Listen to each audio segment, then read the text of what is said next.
সেটা হলো আমাদের বাংলাদেশের মহতারা সম্মানিত উপদেষ্টা ডক্টর ইউনূস সাহেব। তিনি অলরেডি বাংলাদেশ থেকে রওনা হয়েছেন। আজ ভোরেই তিনি, আগামীকাল ভোরেই তিনি এদেশে আসবেন।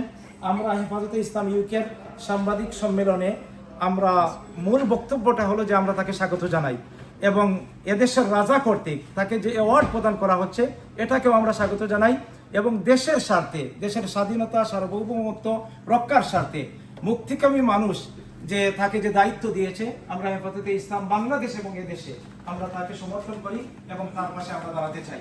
তাকে নস্যাৎ করে দিতে আমরা কমিউনিটি ঐক্যবদ্ধ, আমরা কমিউনিটির পাশে দাঁড়াচ্ছি। জালিম স্বৈরশাসকের বিরুদ্ধে আমরা যেভাবে রাজপথে ছিলাম, আগামীকালকে আমরা রাজপথে থাকবো। মাননীয় প্রধান উপদেষ্টা এদেশে সফর করা সফর যদি থাকবেন, আমরা তিনার সফরকে কেন্দ্র করে আমরা রাজপথে তৎপর থাকবো ইনশাল্লাহ। দেশ এবং দেশ বিরোধী সকল ষড়যন্ত্রের বিরুদ্ধে আমরা প্রবাসে হেফাজত ইসলামের নেতৃত্বে আমরা ঐক্যবদ্ধ আছি, আমরা ঐক্যবদ্ধ থাকবো ইনশাল্লাহ। আমরা হুঁশিয়ারি উচ্চারণ করতে চাই যে আমাদের বাংলাদেশ সরকারের প্রধান উপদেষ্টার এই সফরকে কেন্দ্র করে যদি তারা কোনো ধরনের সহিংস হয়, কোনো ধরনের অশান্তিমূলক আচরণ করে, বাংলাদেশের কমিউনিটি হিসাবে এবং ইসলামী সমমনা দলের প্রতিনিধি হিসাবে আমরা তাদের বিরুদ্ধে দাঁড়াবো এবং এই সফরকে নির্বিঘ্ন করার জন্য, সফল করার জন্য আমরা রাজপথে থাকবো। Thank you. সংগ্রাম ছিল জুলুমের বিরুদ্ধে, অন্যায়ের বিরুদ্ধে। এর স্বীকৃতি হিসাবে যাকে অ্যাওয়ার্ড দেওয়া হচ্ছে, আজকে তাকেই নিয়ে বিভিন্ন ধরনের অপপ্রচার চলছে যে তিনি নাকি খুনি। তো আমরা বলতে চাই, যাদেরকে দেশের মানুষ প্রত্যাখ্যান করেছে এবং ফ্যাসিস্টকে দেশের মানুষ গত জুলাই বিপ্লবে যেভাবে দেশ থেকে তাদেরকে বিতাড়িত করেছে এবং তারা বিতাড়িত হয়েছে, এদেশেও যদি তারা কোনো ষড়যন্ত্র করে, এদেশের আপামর জনসাধারণ এখনও তারা আয়নাগরের কথা ভুলে যায়নি, গুম খুনের কথা ভুলে যায়নি।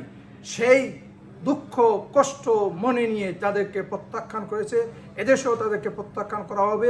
বাংলাদেশ সরকারের প্রধান উপদেষ্টা ডক্টর ইউনূস সাহেব আগামীকালকে লন্ডনে আসতেছেন। আমরা ঐক্যবদ্ধভাবে হেফাজতে ইসলামের পক্ষ থেকে জমিয়তে উলামা ইসলাম, খেলাফত মজলিস, বাংলাদেশ খেলাফত মজলিস, রাজনৈতিক ও রাজনৈতিক সহ সর্বস্তরের জনগণের পক্ষ থেকে আমরা বলতে চাই, ডক্টর ইউনূস সাহেবের নেতৃত্বে যে বাংলাদেশ এগিয়ে যাচ্ছে, আমরা তাকে বর্তমান পরিস্থিতিতে সমর্থন করি।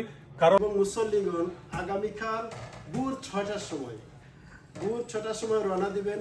7:30টায় ডচেস্টার হোটেলে, পার্ক লেন এই হোটেলে জমায়েত হবেন। আর ইনশাল্লাহ এখানে আমরা ওনাকে ফুলে দিয়ে বরণ করবো।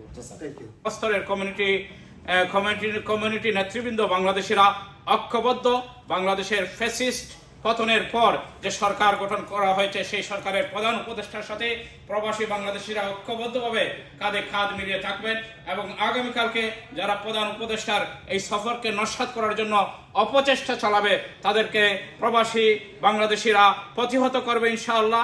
আমরা সকলকে কিছু ফ্যাসিস্টের দূষররা বিভিন্নভাবে প্রোপাগান্ডা করতেছে যে উনি দীর্ঘমেয়াদী বাংলাদেশে থাকবেন, উনি যেন পদলোভী নাই, উনি স্বার্থলোভী নাই। উনি ইতিপূর্বে ঘোষণা দিয়েছেন, ইলেকশনের রোডম্যাপ ঘোষণা দিয়েছেন এবং ইতিপূর্বে ইন্টারন্যাশনাল ট্রাইব্যুনালের মাধ্যমে এই সমস্ত খুনিদের বিচার শুরু হয়ে গেছে। জাতি তাদের সামনে তাদের অবস্থা কিছুদিনের ভিত্তিতে উন্মুক্ত হবে। ওরা যেন বাংলাদেশের হাজার হাজার মানুষকে খুন করেছে, তাদের অবস্থা পৃথিবীর সামনে যখন উন্মুক্ত হবে, প্রকাশ হবে।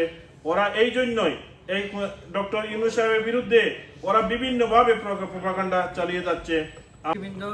এবং ওলামায়ে কেরাম ঐক্যবদ্ধভাবে সম্মিলিত মিটিংয়ের মাধ্যমে আমরা ঘোষণা করছি যে ইউনূস সাহেবের বিরুদ্ধে যে কোনো ধরনের অপতৎপরতা থেকে প্রতিহত করার জন্য আমরা রাজপথে ঐক্যবদ্ধ প্রতিরোধ গড়ে তুলব এবং যারাই ইউনূস সাহেবের এই ব্রিটেন সফরের বিরুদ্ধে যারা দাঁড়াবে, তারা বাংলাদেশের জুলাই বিপ্লবের বিরুদ্ধে দাঁড়িয়েছে।